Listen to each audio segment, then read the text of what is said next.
Assalamualaikum warahmatullahi wabarakatuh. Halo semuanya, perkenalkan nama saya Nicholas Nusa Muda dari Prodi Pendidikan Sejarah.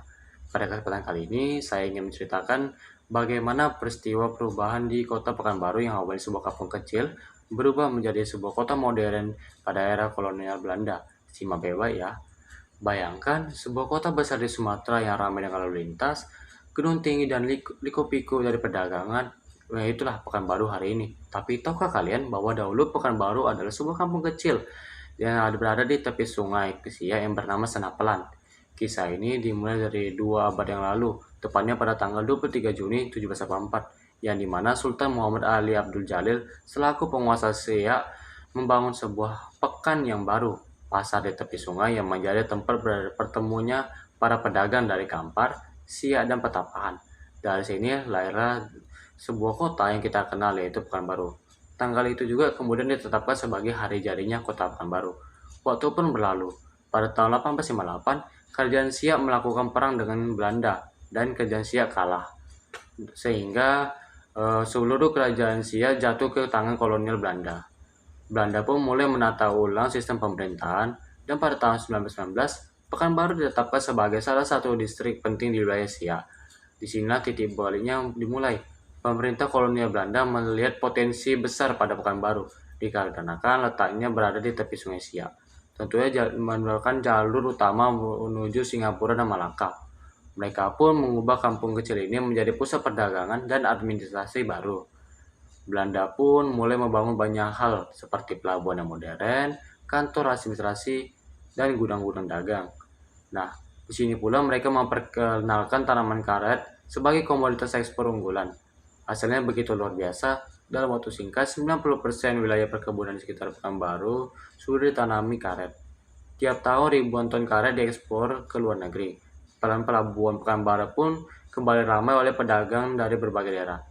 Dari sinilah kota Pekanbaru mulai berubah wajahnya, bukan sebagai kampung yang berada di pinggiran sungai, tetapi sebagai kota modern dengan denyut ekonomi yang hidup. Namun perubahan itu tidak hanya berdiri di situ. Belanda mulai menata ulang morfologi kota atau bentuk fisik dan fungsi ruangnya. Nah, di bagian tepi Sungai Siak dijadikan sebagai pusat perdagangan dan kantor pemerintahan. Sementara di bagian selatan kota dijadikan sebagai tempat kawasan pemukiman, sekolah, rumah sakit, dan fasilitas rekreasi. Nah, lalu ada sekolah bernama Tweed Class School, didirikan pada tahun 1929. Disinilah anak-anak pribumi belajar menulis dan membaca dengan sistem Belanda. Lalu lahirnya generasi terpelajar pertama dari Pekanbaru. Tak lama kemudian berdiri pula rumah sakit kecil, bioskop, dan bahkan lapangan udara Simpang 3, yang kala itu sudah melayani penerbangan dari Medan menuju Batavia. Lalu pertumbuhan ekonomi dan fasilitas modern ini juga membuat banyak orang yang datang ke Pekanbaru, sehingga Pekanbaru menjadi kota yang heterogen, karena berisi dari orang-orang bersuku Melayu, Jawa, Tionghoa, Arab, Jepang, hingga Eropa. Mereka datang untuk bekerja, berdagang, atau bahkan menjadi pegawai kantor Belanda. Dari sinilah muncul suasana kota yang hidup dan beragam. Di suatu hal kemudian membentuk identitas Pekanbaru sebagai kota yang terbuka dan dinamis.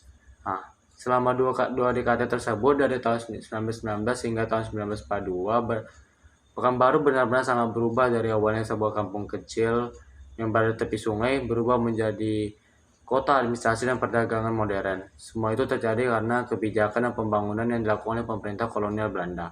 Namun di balik semua itu, kita juga belajar satu hal penting, bahwa setiap kemajuan kota harus tetap mengingat akar sejarahnya. Kini saatnya kita menikmati pesannya pembangunan. Jangan sampai kita lupa bahwa identitas Pekanbaru lahir dari sungai, pasar, dan dari pertemuan berbagai budaya. Karena tanpa mengenal sejarahnya, sebuah kota hanyalah sebuah bangunan tanpa jiwa. Nah, jadi itu saja yang bisa saya ceritakan kepada teman-teman semua mengenai sejarah dari asal mulai Pekanbaru dan berkembangnya Pekanbaru yang dari awalnya sebuah kampung kecil di tepi sungai sehingga bisa menjadi sebuah kota administrasi dan perdagangan. Nah, sekian dari saya. Mohon maaf jika ada kesalahan. Assalamualaikum warahmatullahi wabarakatuh.